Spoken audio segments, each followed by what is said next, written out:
this is Kay Dioso, CEO of Kayserine. We want to welcome you here, Tuesdays with Kay, where we share real stories, real glow from real people. Miss Jane, simulan natin. Pwede mo bang ipakilala yung sarili mo? So, I'm Jane Claudette Tarayo po, 24 years old, from Tala, Caloocan City, and I'm affiliate mom po and full-time mom. Oh, that's nice, ma'am. Paano po nagsimula lahat? And kamusta yung life mo behind camera bilang isang mom since na-mention mo, ma'am, na nag-affiliate ka po? Yun po, struggle po kasi po syempre magbabantay po ng baby, mag-aalaga, then at the same time po, pag tulog siya, mag-video po ng pang-affiliate, mag-edit, ganun po. Before mo pong ma-meet si Kayserine, ano po yung naging struggle mo? Yun po ma'am, yung may mga dark areas po ako, lalo na po sa kilikili po. Nag-start po siya nung high school po ako. Syempre po, curious po ako kapag po magdadalaga na po, may mga buhok po sa kilikili, ganyan. Then, nakita ko po yung friend ko na nag-shave po siya using blade po.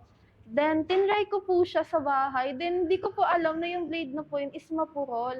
Then doon po nag-start hanggang sa nagka-dark areas na po siya. Ang tagal ko pong dinala siya na hindi po siya natatanggal. Okay, ma'am. Dahil po pala sa ano, no? Yun po. Sobrang sa blade. curious po. Ano yung napansin mo and naka-apekto rin ba yun sa'yo emotionally? Siyempre, maitim yung kilikili natin. As a babae, palagi tayo nagde-dress up. Minsan nagsasando tayo, of course, sa summer. Kasi ma'am, even me personally, naranasan ko rin po na yung puberty nga, talagang it really affects yung pigmentation ng skin natin. Kamusta ka po emotionally nung, of course, nakikita mo nang medyo maitim yung kilikili mo? Ayun po, parang bumaba po yung self-confidence ko. Hanggang dumating po ako sa point na hanggang sa bahay po, hindi po talaga ako nagsasando. Dahil po, nahihiya po ako Yun, ganun po. Opo, ma'am. So, Miss Jane, curious lang po ako, paano niyo po nakilala si Kayserine? Online po ba? May nag-recommend? Honestly po, lagi po talaga ako nanonood ng vlog ni Sir Gavin. Tapos po, napanood ko po yung episode nyo, yung sinurprise nyo po si Miss Fujiko na maging endorser po ng brand nyo po. Yun po, doon ko po siya unang nakilala po. Wow, nakakatuwa naman. Then, ma'am, ano po yung na-curious ka ba? Ano nga ba si Kayserine? Ano yun, tinry mo siya kaagad, ma'am, nung nag-launch na po kami? Ano po, nung ano ko po siya, nung naghanap po ng affiliates po, yun po. Tapos nag-try lang po ako. Di po talaga ako nag-expect na makakasali ako kasi meron lang po ako 1K followers. Ang konti na po yun as a affiliate po. Hanggang sa, yun po, sobrang saya ko po nakatanggap po ako ng email na congratulations, ganito, ganyan. Ayun po. Tapos tinry ko po siya. So, bilang isang full-time mom, paano naging part ng daily routine mo si Kayserine?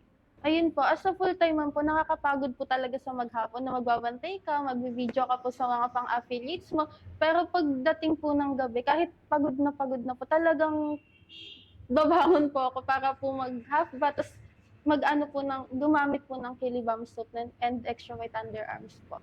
That's good, ma'am. So, talagang ini-incorporate natin siya sa everyday life Yes natin. po. No? Kasama. Pero ma'am, may nakita ka po bang results kaagad nung tinry mo na si Kayserine? Actually po, wala pa po akong 1 month gumagamit. Pero po, yes po, even po yung partner ko, sinasabi niya po sa akin na naglalighten na po talaga yung underarms ko. Kaya ngayon po, nakakatuwa po na ngayon po sa bahay, nakakapagsuot na po ako ng sando na hindi ko Wow! nagagawa dati. Nakakatuwa naman. Aside sa pagbabago sa physical mo, ma'am, paano ito naka-affect sa'yo mentally din? Ayun po, mas na-boost na po yung confidence ko. Siyempre po, naiisip ko na may improvement na Nakaya ko na pong dalhin yung sarili ko, nakaya ko nang magsuot ng hindi laging tago. Totoo, Ganun ma'am. po. Alam mo, even me, ma'am, di ba, minsan kapag tayo palagi yung nakaka-observe kung may something wrong ba sa sarili natin, meron bang maitim, meron bang nangangamoy, meron bang oily, meron bang unusual sa atin. Kasi lalo na sa ating babae, medyo tayo ma-observant tayo sa kung ano nangyayari sa katawan natin. Minsan nga internally, di ba, minsan, parang pag sinabi mo na, parang di ako okay today. Kaya, sometimes, kaka-scroll natin online, di ba? Totoo nga yung sabi mo, ma'am, na nakita mo nga si Kayserine sa vlog. Yes. Kahit ako, ganun din ako. Pag nakikurious ako, and I know, minsan nga, may nakita ka lang na product, tapos, titignan mo kung ano nga ba yung benefit nun. Tapos sasabihin mo sa sarili mo, oo nga no, siguro kahit hindi mo siya pinoproblema, it's something you could solve then. Ngayon ma'am, na mas confident ka na, ano yung mga bagay na nagagawa mo na ngayon na dati hindi mo naman nagagawa aside po sa hindi ka nakakapagsando noon, ngayon nakakapagsando ka na po sa bahay, meron pa po bang ibang changes sa physical lifestyle mo ngayon ma'am? Yun po kasi talaga yung struggle ko, yung hindi po ako nakakasuot ng mga gusto kong damit. Yun po, pero ngayon po, nagagawa ko na po siya. Last question, ma'am. Para sa lahat ng mga nakaka-relate sa story mo, as a woman, as a mom, ano yung message mo para sa kanila? Ayun po, so bilang mother na po, madami na pong changes na nagbago po sa katawan ko. Pero akala ko po dati na wala ng pag-asa, na ganito na lang po ako, yung ganun. Pero at the end of the day po, may makikita kang product na mas makakatulong po sa'yo, na magpapaboost ng confidence mo, magbabalik po yung dating ikaw. Totoo. Ganun po. Ayun. Pero ma'am, may I ask po, curious lang ako kung after ilang days or how many weeks po nung nakita mo yung kahit any changes, kahit slight change lang po. Kasi marami pong nagtatanong yan palagi. Miss Kay, after ilang days ko po ba makikita yung changes sa katawan ko? Siguro po nung mga third week po, madami po ako nakikita sa TikTok na after 7 days, gumayos na po yung mga dark areas nila. Di po ako naniniwala dun eh. Ang akin po, maging consistent po sa product. Then, nung mga third week po, doon ko po napapansin na, ay, may changes na, lalong na po din sa may right arm, sa may right pong kilikili ko. Opo. Paano po ba yung routine mo, ma'am? Night and day mo po ba Opo, gising po sa umaga, pag maliligo po, gagamitin ko na po siya. Tapos, before po talaga matulog, yung pag wala na akong gagawin. Yes, Yun ma'am. po. Curious din ako, ma'am, kasi po, meron pong mga tao na nakikita nila yung changes. Yung iba, binababad. Yung iba naman po, hindi binababad. Ikaw po ba, ma'am? Ano po, babad lang po ng 1 minute. Kasi po hindi ko po pwedeng iwan ng matagal yung baby Oo. ko. Kaya po 1 minute lang po yung Oo. babad. Yes, ma'am. Pero alam mo, I totally agree with you po sa consistency nga talaga. Kasi ma'am, yung iba, gamitin lang nila for 1, 2, 3 days. Yes, Gusto na po. nila may changes kaagad. Di ba, ma'am? Kasi iba-iba tayo ng skin. Merong yung Kilibom soap pwedeng mag-work sa'yo kaagad. Si underarm cream pwedeng makatulong sa'yo in 2 weeks. Iba-iba po talaga. Kaya I totally agree with you, ma'am, na talagang maging consistent Yes, lang po. talaga tayo sa paggamit.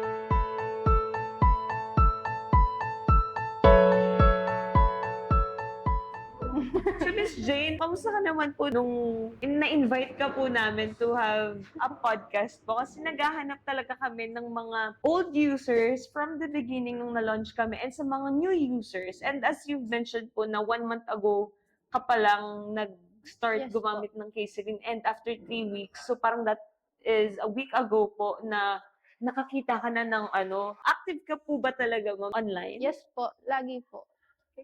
Saan ma'am? Sa Sa TikTok? TikTok po, affiliate po. Oh, nakakatuwa naman, ma'am. Pero ma'am, nung nag-reach out na po yung catering team, ano pong naramdaman niyo? Ano yung go-go agad, gano'n? Ano po yun, nung nag-chat po si Miss Laika, sabi ko po na gabi pa po ako sabi po kung available ako. Kasi po yung partner ko, absent po siya sa work. So, Oh. magpapaalam po siya kung pwede po siyang maka-absent. So, yun po. Tapos, nung gabi po, nalaman ko po, nag-chat po agad ako kay Miss Laika na available po ako. Kasi absent na po siya sa work para po makapunta ako dito. Nakakatuwa, Super ma'am. supportive po siya sa akin pagdating po sa mga affiliates, ganun po. So, hindi ko naman alam na ma'am, kaya nag-absent pa Okay yung lang husband po mo. kasi Pero ma'am, nakakatuwa talaga. Palagi kong sinasabi sa kanila na, yun nga, is we want to reach out more sa mga tao kung sino nga ba talaga yung gumagamit ng Caserin. Hindi lang kami nagbe-base sa ambassadors, hindi lang kami sa real users, even affiliate. Gusto ko talagang ma-meet in person. Kaya nga sabi ko, we really appreciate, ma'am, talaga na maraming nagte-take time to have a conversation with us. Hindi meet conversation talaga kasi we want to get to know you. You want to know how much you love Caserin. Paano nga ba nila ginagamit si Caserin on their everyday lives. Ayun, ma'am. Kaya nakakatuwa. Maraming salamat po for you being here. Talagang na-appreciate talaga namin. Alam ko na sa ngayon, ang hirap mag-commute, ma'am. Yes po. And you're here, ma'am. Kaya nakakatuwa po talaga. Ay, Miss Nakakatuwa din po Jane. yung Kilibam Ayun. po. Sige, Miss Jane. Thank you so much po. And may Thank you. hinanda kami, ma'am, na regalo for you. Ay, thank you po. Ito po, Miss Jane. This is a gift for you. Meron pa ba tayong mga bucket love? Sige, may bucket love.